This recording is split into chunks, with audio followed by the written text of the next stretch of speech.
Hi everyone, and welcome to the Get Certified series. My name is Anupriya, and today I will be talking to you about the shopping exam. Before we get started, let me inform you that this is a completely live event. So should you have any questions for me throughout the event, please feel free to pop them into the chat box and I'll be very happy to answer them either during the course of the Hangout or right after.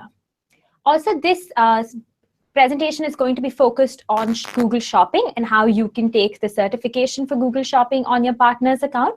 However, given that it's only 45 minutes long, I will be keeping it a little basic. But again, should you have any questions around it, do feel free to ask throughout the Hangout. All right, so what's on the agenda for today? First, we will talk about why Google Shopping and why you should be on this platform. Then we will talk about how you can set up Google Shopping using the Merchant Center, how you can create shopping campaigns in AdWords, and finally, how you can measure your success on Google Shopping. Let's jump right into it. What is Google Shopping and how does it even work? Google Shopping is essentially a form of Google advertising that uses shopping ads. Google uses an advertiser's campaign to create these ads, which show a photo, a title of the product along with a description, details about your store, etc. If you can see on the right-hand side of the screen, you can see what the shopping platform looks like and what a product listing ad looks like. Now, each of these individual ads are essentially called product listing ads. They can appear either on Google Shopping or on your search results page. You may then ask me, how does Google know when to serve my ads? This is when your Merchant Center comes in handy. Your Merchant Center is essentially where you upload details about your product. Google then goes away, looks at the details that you've uploaded, such as your title and your description, and then matches them to user search terms. We will delve into this a little deeper in the upcoming slides, but this is essentially the base of Google Shopping. Now, Merchant Center is a tool that is available where you can use essentially upload and show product data to Google. And this is largely used for Google Shopping ads and other Google services such as dynamic remarketing. Google Shopping is currently available in the US, UK, Australia, Germany, France. You can look it up on the Support Center. And we've also recently introduced shopping in countries such as Ireland. So if you're based out of any of these countries, you can go ahead and use them. All right, let's now look at where do shopping ads appear. As mentioned previously, Google Shopping ads essentially appear on three platforms. First is Google Search, then Google Shopping, and then the Google Search Partner websites. Shopping ads can appear at the same time as text ads. So essentially, if you have one AdWords account, you could probably trigger a text and a shopping ad together if relevant. The cost is the same as other ad formats on AdWords. Shopping ads also participate in an auction, and the advertiser is only charged when someone either clicks on an ad that leads directly to the landing page, or they click on an ad that leads to a Google-hosted page for your local inventory. So in essence, you're only ever charged for a click on your ad. And it can be on any of these three properties that we discussed. You may ask me, why use Google Shopping then? The reasons are quite simple. Firstly, it helps you generate more traffic and promote both online and local inventory that you may have in your store. You can find better leads, especially with the interactive ad formats that helps users see a picture of your product before clicking on the ad.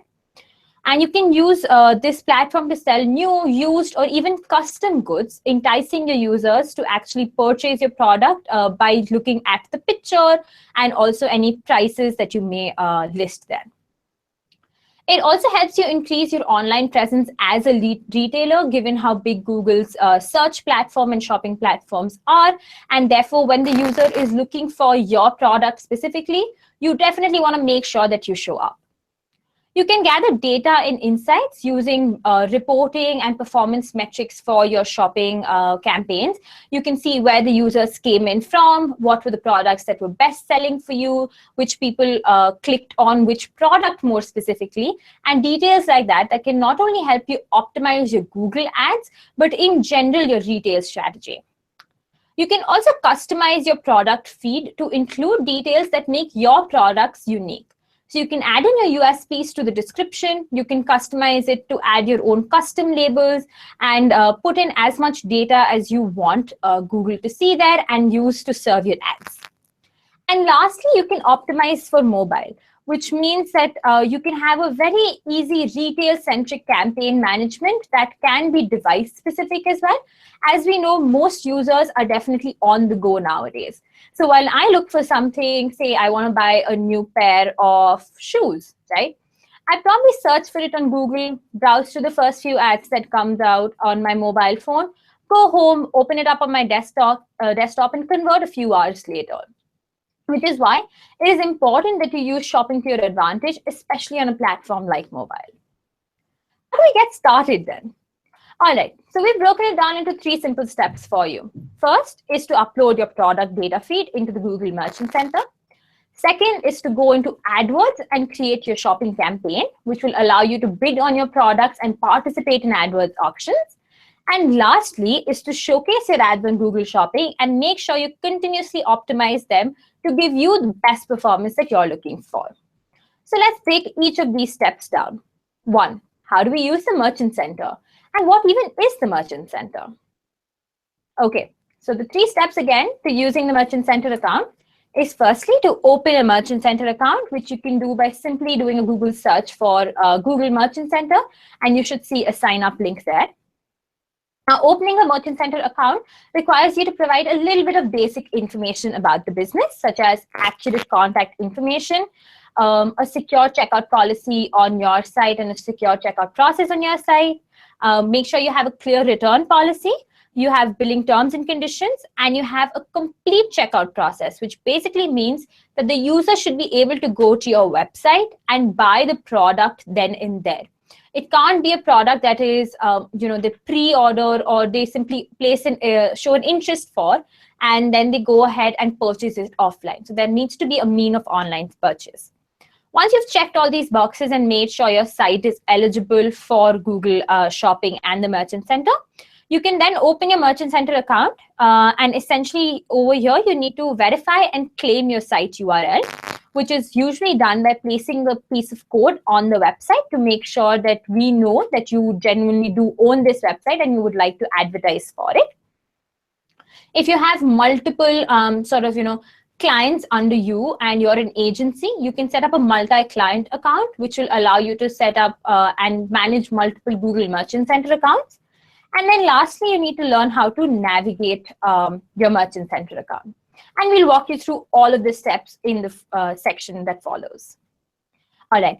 Also, please note that Google can contact you with any technical violations that may happen in your Merchant Center account. So it is quite important that the contact email that you provide in this instance when you're signing up for Merchant Center is one that you regularly use and one that you have access to avoid any account warnings or suspension in the future. As I mentioned, a multi-client account is essentially useful for agencies or anyone who manages multiple client feeds and wants to do it from within a single interface. So a lot of you who are agencies or who have multiple accounts or are rather large companies might be aware of a concept called My Client Center or the MCC, which is essentially like an umbrella account in AdWords housing all your other child accounts. Now, the multi-client account is essentially the equivalent on the Google Merchant Center, which is it is a shell account that houses all your multiple child accounts right underneath it, and it helps you manage multiple inventories without having to grant yourself access to each and every one of your child accounts. You can do this by asking a Google rep to switch over to a multi-client account for you. And also, after switching to multi-client, your current Google Merchant Center account will default to a chosen sub-account that you want, right? So if you have a current Merchant Center account, once we convert it to a multi-client account, your current account becomes a sub-account of your multi-client account in essence, right? And then you can go ahead and add in as many client accounts as you need at the moment. All right. Now that we know how to set up a Merchant Center account in general, and we've made the choice between having a standalone Merchant Center account or a multi-client account, we get to one of the most crucial parts, which is creating a product data feed, right? Your product data feed is essentially a feed wherein you upload all the information about the products that you're selling, such as the title of the product, the price of the product, the condition, what gender it is made for, if it's apparel, etc. So your product data feed can be created in 3 formats largely. The most common formats, that is, either a text tab delimited or an XML file format. You will see that there are a lot of other formats that are also supported, but a lot less commonly used in our experience. If you don't want to upload a feed and you want Google to automatically fetch information from your site on your products, then you can set up a Google API for shopping. If you use one of, a lot of retailers commonly use platforms or content management systems and they to host their retail sites, and they would want Google to automatically pull information from there, say a Shopify or a BigCommerce, for example. You'll see that there are a lot of these systems are supported by Google, and they will have a plugin that will allow you to send this information directly over from your website right over to Google Merchant Center. So if you do want to explore that option, you can go ahead and contact your content management support. And lastly, you can have an e-commerce platform import. Now, what do you put in this product data feed? What are the required attributes? So essentially, when you're uploading a product data feed, you would need to put in certain attributes inside the feed. So as I mentioned, the title is an attribute, the price is an attribute, the item ID is an attribute, right? So you'll notice over here, we have some common product categories, and we also have some attribute names. You'll see ID, for example, which is item ID, is essentially mandatory across all the common product categories, right? Same goes with title, description, link, which refers to the link that you want users to be directed to once they click on your shopping ad, and image link, which is the link on which your image is hosted externally and the image that will be shown on your shopping ad. You then also have factors like availability and price. Availability definitely means whether the product is in stock or out of stock, and the price, as the name suggests, is the price of the product. We have something called Google product category. Now, this is quite interesting. So what Google has done in order to make sure that we bucket information correctly on this platform, given that there are absolutely no keywords, we have something called the Google product category. So say you sell decorations or party decorations, you'll notice that there might be a product category for that. Or if you sell lifestyle, anything related to lifestyle and home decor, there will be product categories for that as well. And you can drill down on multiple levels. Once you've added this product category, Google knows that your products are segmented to this particular industry or this particular vertical. And therefore, they will also know to serve these products with similar or same products from other merchants to give you the best competitive advantage, and to also make sure that your ads are extremely targeted to your specific target audience. Now, product identifiers is actually attributes that are quite important, and I'd like to talk about this for a few minutes.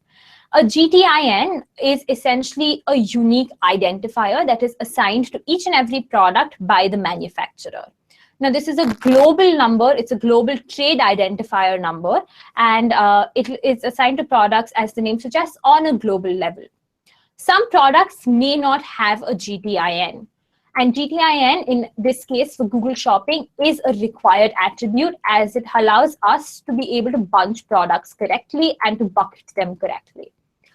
In case a GTIN doesn't exist for your product, such as it's a custom product or it's a refurbished product, or the manufacturer simply hasn't assigned a GTIN to it, what you can then do is use your brand and your MPN, which is a manufacturer assigned internal number for them.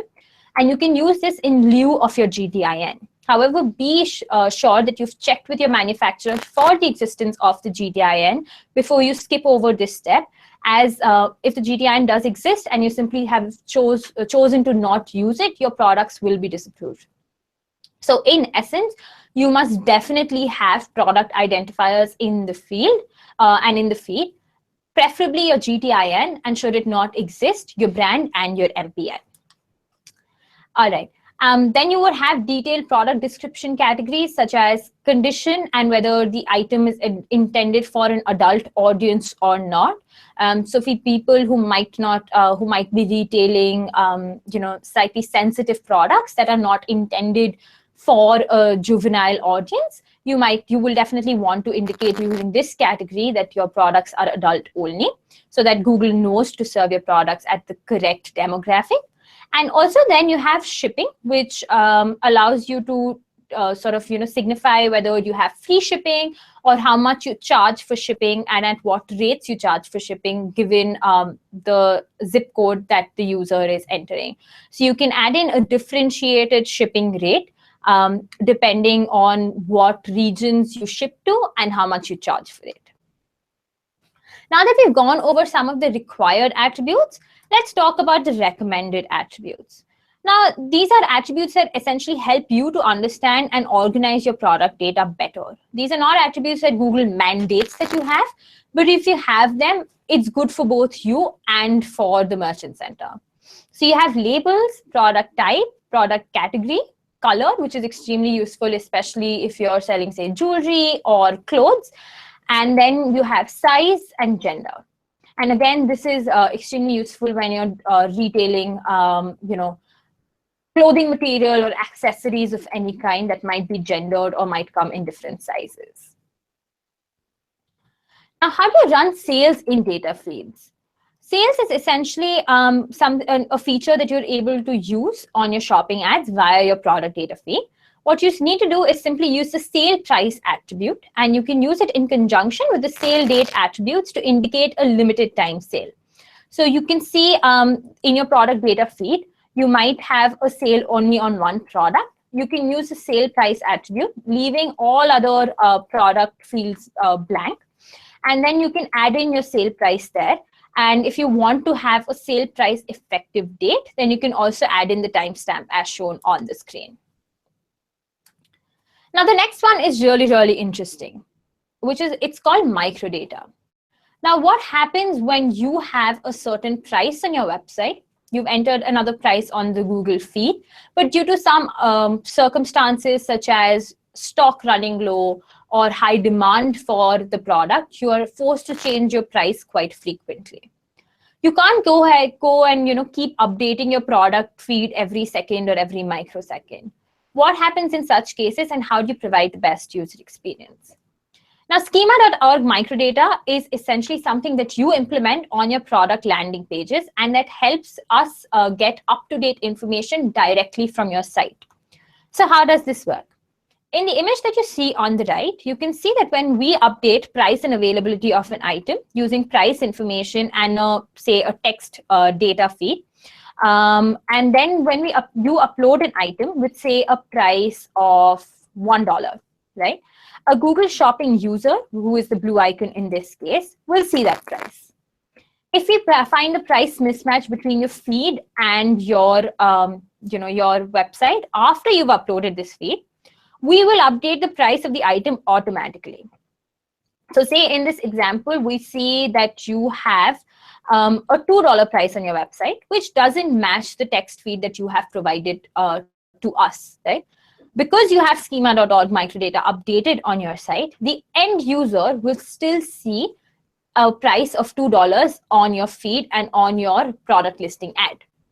And then finally, when you upload your feed the next time and you specify in the feed that the price of this item is $3, we will override what we see in your microdata and show the price to the end user as $3.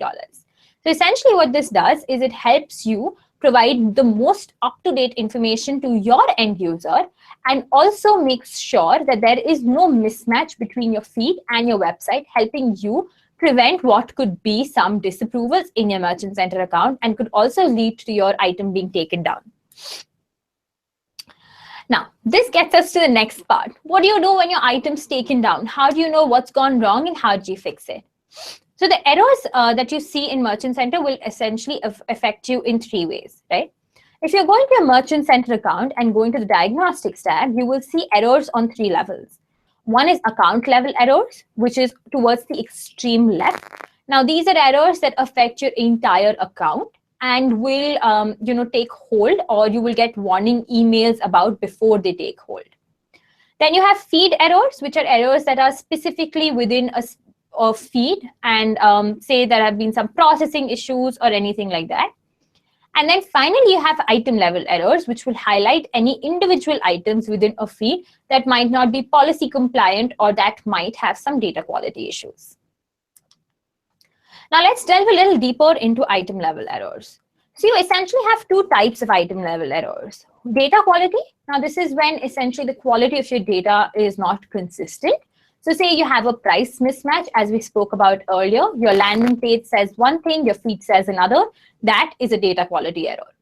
And if you have policy issues, on the other hand, is, for example, the images that you've used for a certain product are not compliant with Google shopping policies, that would be a policy error at an item level.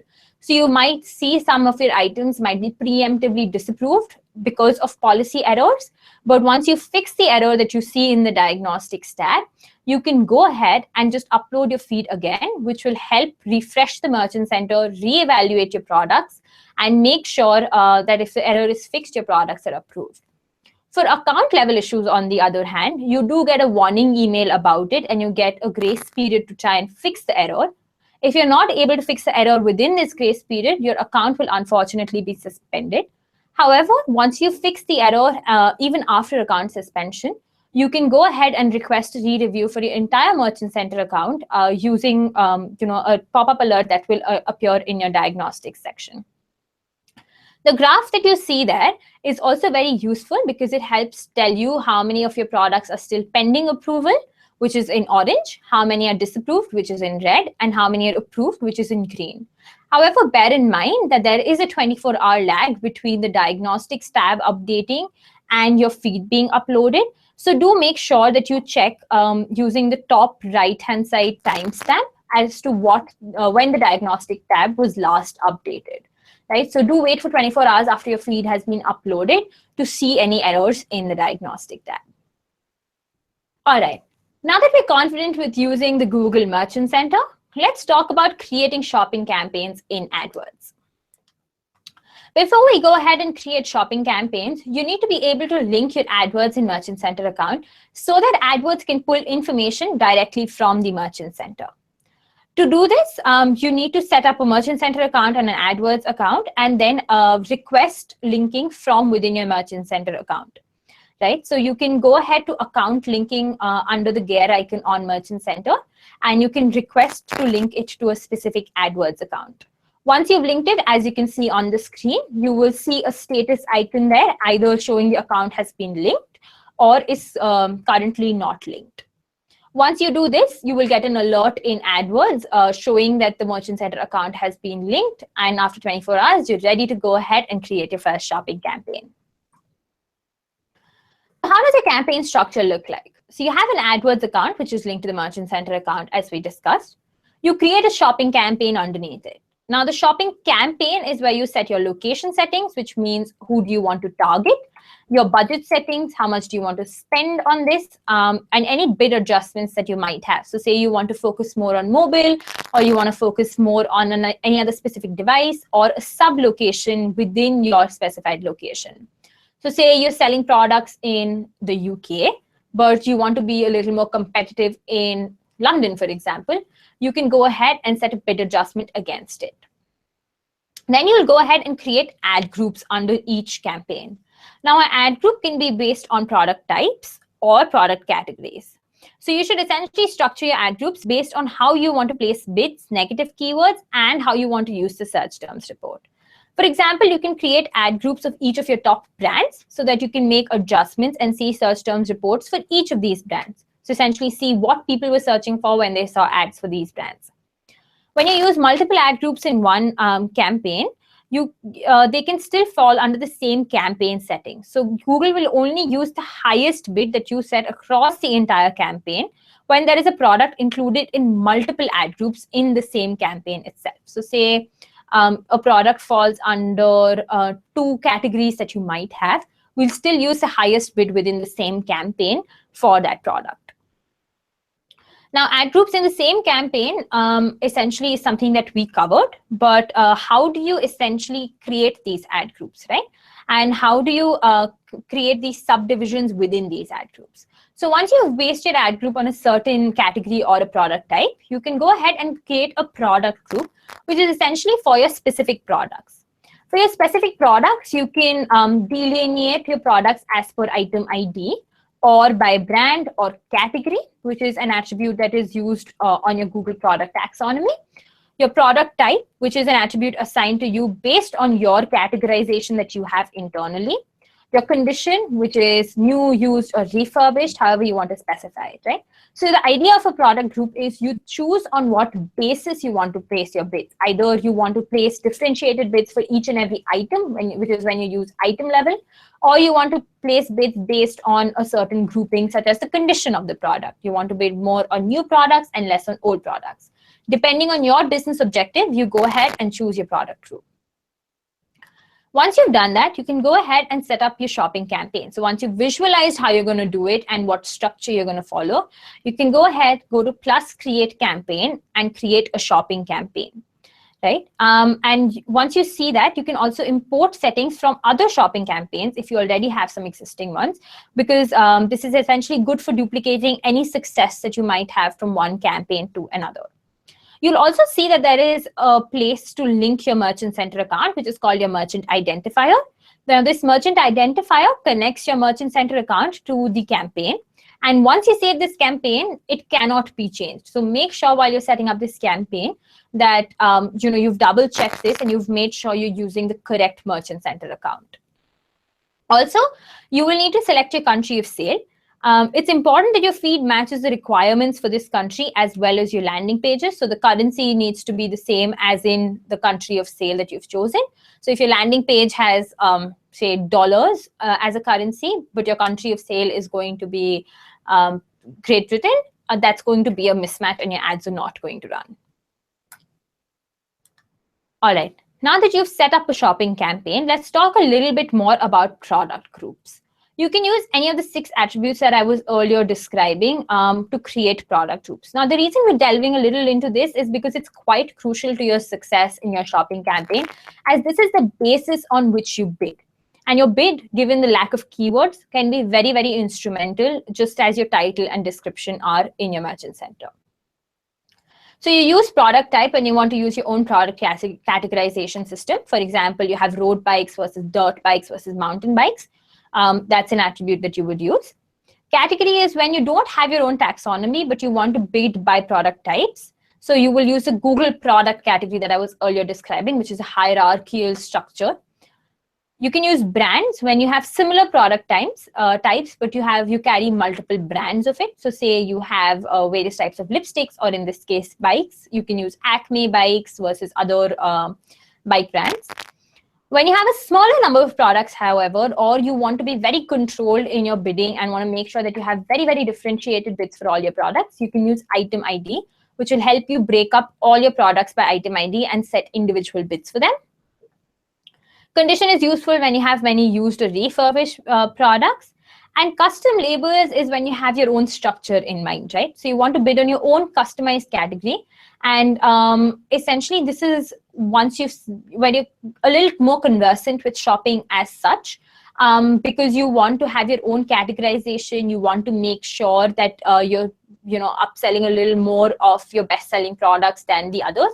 So this is more for optimization reasons that people use custom labels. So say you have a custom label for best sellers. You want to group all of them into one product group, as opposed to seasonal sellers. You want to group them into another product group and set bids accordingly to them. So how do you use the custom labels, right? Advertisers can essentially use custom labels to subdivide products in a campaign using chosen values. Custom labels are a great way for you to subdivide them into specific product groups, as we talked about earlier. And you can use this for either like special sales or special times of the year, such as say Christmas, or when you have your very specific own product structure and you want to replicate it into shopping. So this is usually very, very useful for when you have set key performance indicators or KPIs, such as your conversion rate, your inventory, or seasonality. And you can go ahead and map these back to your products using custom labels, and then choose to set your bids on them. So you can essentially assign about 5 labels per product with these attributes, which, as you can see on the screen, are custom label 0, custom label 1 through 4. So let's look at a representative example, right? Your custom label 0 could be season, which would have values such as spring, summer, fall, winter. Then 1 could be, say you want to run specific promotions during winter, right? Flash sale, clearance sales, merchant promo, that could be custom label 1. And so on. So essentially, you can use them to create multiple levels of differentiation and multiple factors based on which you can go ahead and pull them into your product group. Now, this is very common for retailers, especially, to have the same product across 3 or 4 shopping campaigns. So what happens in this case? When the same product is in multiple shopping campaigns, you can use campaign priority to determine which campaign should participate in the auction for the product. You should always adjust the priority when you choose to have the same product in 3 different campaigns based on what you're targeting to do. So the campaigns are usually low priority by default, but you can change it to medium and high. And priorities essentially determine the bid for any product that multiple campaigns share, as we mentioned, right? And this is especially useful when you're running, say, a seasonal sale for a product. So say you're running a Valentine's Day sale wherein the product also falls into your Valentine's Day gifting section, but it's also a general product that you carry. So say, for example, heart-shaped pillow might be a general product that you carry, but on Valentine's Day, it's even more likely to sell, right? So for Valentine's Day, you might want to put it on high priority in a separate campaign, wherein you might want to let it run in the background on a lower priority in your normal shopping campaign, right?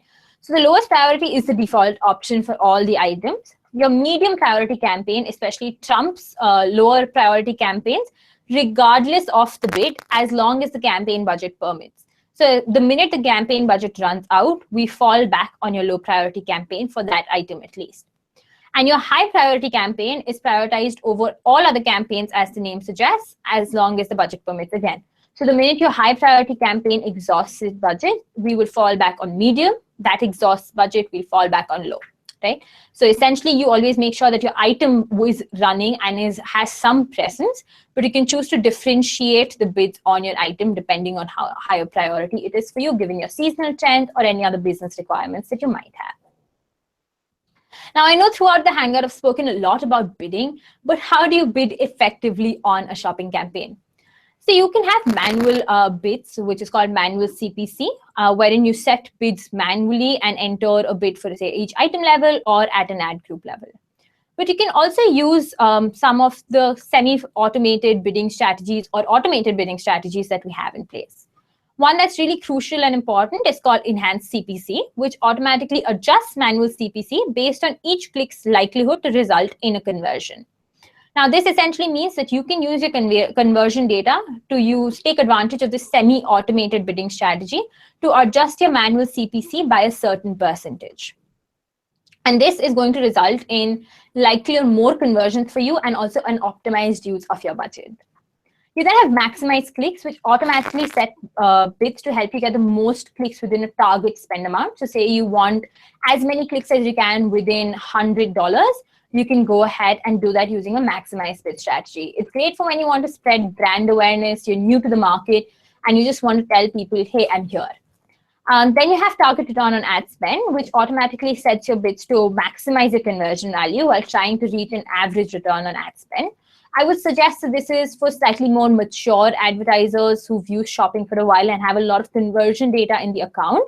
As the more conversion data you have, the likelier target ROAS is going to do better for you. Okay, now that we've set up a campaign, how do we measure success on these campaigns? The first and the most important part is conversion tracking. Now, conversion tracking essentially measures what happens after a customer clicks on your ad. Does a customer go to your website and just have a look around and does not convert? Or do they go ahead and make a purchase? Once they make a purchase, you need to be able to track this, and this is where conversion tracking comes into place. This requires you to put a snippet of HTML or JavaScript code on the page that customers see right after you convert, which is a thank you page, for example. So to help Google record the fact that the purchase was made. For retailers, it's also useful to note that you can have conversion tracking that passes on the value of the conversion back to the AdWords account as well. So you can experiment with this and check how much not only how many conversions AdWords is bringing you in, but also the value of these conversions. Now, a lot of you might use analytics. This is also possible to do via analytics. Doesn't require any extra code implementation in most instances, depending on the kind of tracking that you want. But if you're more comfortable using that, you can go ahead and use analytics to set up goal tracking and then import that back into AdWords. An interesting thing that I wanted to talk to you about today is cross-device conversions. Now, this is especially useful for retailers or people who would likely be on Google Shopping or e-commerce merchants largely, because as we all know, users tend to start their customer journey on one device, but in more instances than not these days, they end up converting on a completely different device. Cross-device conversions allow you to measure this value behind the user's actions, right? So measuring cross-device conversions gives you an insight into the value being driven by your ads across these devices. We know 98% of users move between devices in the same day. So say I start looking at your ad on a tablet, go home, check it out on my desktop, and then finally convert on my mobile the next day on my way to work. You will be able to add attribute some value to each of these devices and know that the user had multiple touch points before they even came to the final conversion.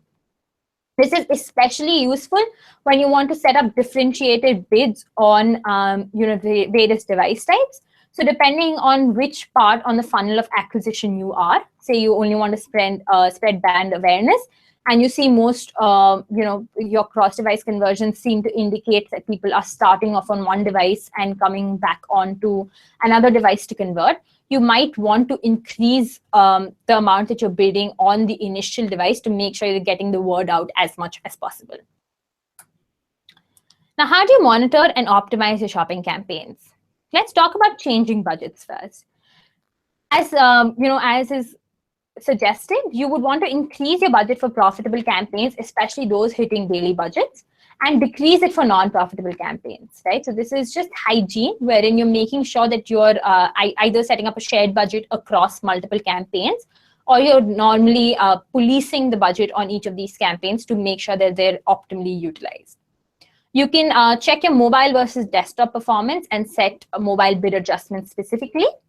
You can also set location bid adjustments and increase bids for top converting locations, or decrease bids or completely even exclude low return locations for you. You can also segment campaigns based on the location to create separate budgets. So say you want to concentrate on London a little bit more than Manchester, or say a Sheffield. You can have 3 separate campaigns with more budget allocated to the London campaign and less to the Sheffield campaign. You also have something called ad scheduling, which allows you to increase bids at top converting times of the day and also decrease or exclude low return times of the day or of the week for that matter. So say you convert a lot more on Saturdays than on Mondays, you can go ahead and reduce the bid on Mondays, or even choose to eliminate Mondays completely and increase the bid on Saturdays. Negative keywords is extremely crucial, especially on shopping, as what this allows you to do is add irrelevant terms as negatives for all ad groups in a campaign. So since shopping does not allow you to specify the keywords on which you'd like it to run, and you have to depend on your title, description, and other product information, you do have the power to say on which keywords you absolutely don't want your ads to run. So say you sell wine glasses, you definitely don't want your ads to run on keywords such as glasses or spectacles, right? You don't want your keywords to run on simply wine bottles. You can go ahead and add them in as negative keywords to make sure that your ads are extremely targeted. You also have the option to adjust bids, which means, again, increasing bids for your profitable product groups, or if you're splitting them by item ID, increasing bids for specific products. You can segment your product groups. So you can drill down into product groups and segment them by brand, item ID, condition, and then choose to increase or decrease your bids. Applying custom labels is crucial to easily manage similar products, especially based on your return on investment, for example. So high ROI products, you might want to bid more on, or you might want to optimize a little bit more, or in times of a sale, there are only certain products that are on sale. You can indicate that using a custom label. The bid simulator is an especially useful tool to estimate the impact of changing or decreasing based on your performance in the last week. So it works on data that's a week old and gives you an estimate on how your campaign would have performed or would perform if you increase or decrease your bids. Now that we've spoken at length about measuring and optimizing your campaign, what are a few best practices? And this is the question that we get asked quite often. What do we keep in mind while creating shopping campaigns? The first and most important thing is to remember to create a campaign that promotes your best-selling products. Use the information and the data that you have offline, which is your business sense and what you see in the store locally, and translate that into your shopping campaign. If you know certain books do better than others, make sure that you have a bestsellers list. Again, prioritize your best-selling seasonal or special promotion campaigns, so put it on high priority to make sure that those campaigns and those products are always getting the lion's share of impressions and clicks and doing as well as for you as possible. Make sure that you list all of your products on the Merchant Center and try out all your products on Google Shopping. A lot of times your offline trends might not mimic online trends. So products that might not tend to do very well offline might tend to do extremely well online. So you want to make sure that you give each product a fighting chance per se. Using strong call to actions and promotional text to highlight deals and USPs is great. Something like merchant promotions, which allows you to highlight a special coupon that you might be offering, or say 20% off on a $50 purchase, is something that is very useful to merchants in my experience to help entice the customers and highlight your product to them. To increase your conversions, bid more on product groups with a low cost per conversion and vice versa. So if you see a high cost per conversion, don't increase your bids in the hope of the cost per conversion going down. Instead, use strategies like enhanced CPC, which leverage your conversion data, and make sure you're taking full advantage of these strategies and Google's machine learning abilities to give you the best value out of your shopping campaigns. Also, I can't stress on how important it is to include relevant attributes in the title, such as your brand, size, and color, especially because these are attributes that help signal to Google what your product even is. And also to the end user, these are USPs that they're looking for in the product. And these are likely the terms that they're searching for in the first place when they're searching for you on Google Shopping or on Google Search. With that, good luck for your exam. This almost brings me to the end of my Hangout. Your exam will be 90 minutes long with 60 questions, and you need an 80% to pass. Once you do, you'll be good for about 12 months. Remember to get fully certified on AdWords. You need to take any one exam, such as the Google Shopping exam and also the AdWords Fundamental exam, right? All right. So before I get to your questions, I have a few pop quiz questions for you guys. I will be beaming them up on the screen, and then feel free to just pop in your answers on the comments section, and I will give you the answers after a few seconds. Let's get started. To subdivide products in Google Shopping or on shopping campaigns, using your own set product structures, you should use A, multiple data feeds, B, AdWords labels, C, custom labels, or D, starred items. So essentially, to subdivide products in shopping campaigns, what should you be using? So feel free to pop in A, B, C, D as you go on the comment section.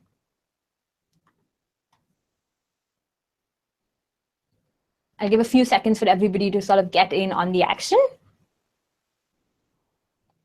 All right, the answer to this question is C, custom labels. Remember that there are 5 custom labels that you can use, so you can create a hierarchy, and multiple product attributes can be used in the form of custom labels. Now, which devices can shopping ads appear on? Mobile phones and desktops, mobile phones only, tablets and desktops, excuse me, or D, tablets, mobile phones, and desktops.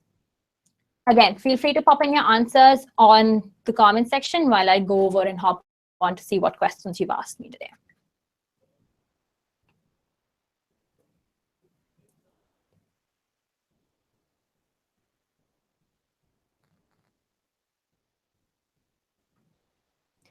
All right, the correct answer to this is D. Google Shopping ads can appear on tablets, mobile phones, and desktops. You're eligible to see ads on all three. And in fact, you can set specific device bid adjustments for any of these three devices as per what your priority is. So I'll jump over to your questions. Firstly, thank you for asking me these questions, and I hope that this Hangout has been useful for you. My first question is, do you have a checkout for Google Shopping? That is, can it be used for lead generation? All right, so while we don't have a separate checkout option available for Google Shopping, we do require that you have a checkout option on your website. So there's no way that there isn't a Google recommended checkout practice that you can use, or a checkout plugin if that's what you're looking for that you can use. However, you can use it to generate leads as well. So you can add a form on your website, and you can add conversion tracking on the website. You can see how many forms people fill up. However, be sure to have a viable checkout option on your landing page, as that is a mandate for Google Shopping. Is there a WooCommerce or WordPress plugin for Google Shopping? Yes, there is actually, and you can find this on the WooCommerce site or even on the WordPress site. So there is a plugin that was recently launched by WooCommerce to integrate into Google Shopping directly. So you can go ahead and use that. Okay. All right. Is conversion tracking via Google Analytics goal importing still unable to track cross-device conversion tracking? That's a great question. Thank you for asking that. Unfortunately, at the moment, this data can't be imported from Analytics. So it's essentially a feature that requires you to have the AdWords conversion code in place for us to be able to use cross-device tracking. Also, cross-device conversion tracking is essentially based on a statistically relevant, reliable set of data that we acquire.